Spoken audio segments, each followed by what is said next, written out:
Bonjour, on va représenter dans cette vidéo les principaux modèles de représentation de données et des SGBD.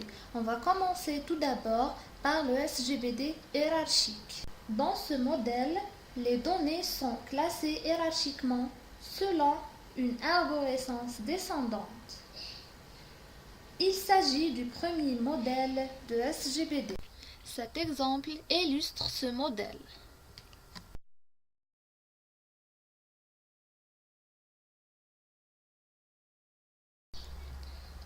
Ensuite, je vous présente le deuxième modèle. C'est le SGBD réseau. Ce modèle est comme le modèle hiérarchique, mais il utilise des pointeurs vers des enregistrements. Sa structure n'est plus forcément arborescente dans le sens descendant. L'exemple illustre ce modèle.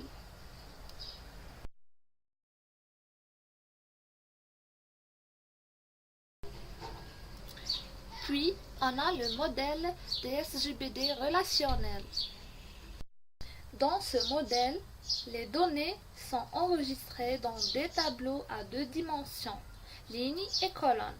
La manipulation de ces données se fait selon la théorie mathématique des relations.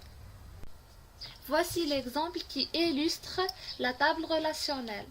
Les colonnes représentent les attributs et les lignes représentent les tuples. Les tuples contiennent des valeurs des attributs. De plus, on a le modèle des SGBD objets.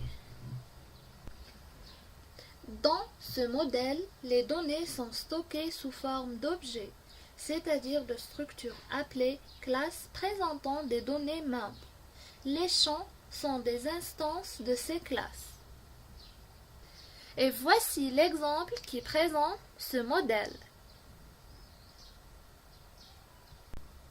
Et on a aussi le modèle entité-association.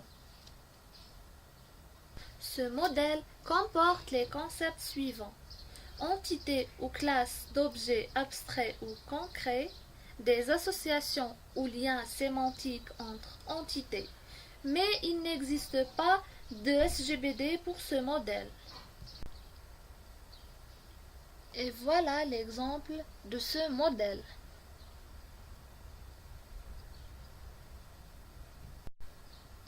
Enfin, le modèle sémantique. Ce modèle s'inspire des travaux concernant la représentation des connaissances en intelligence artificielle.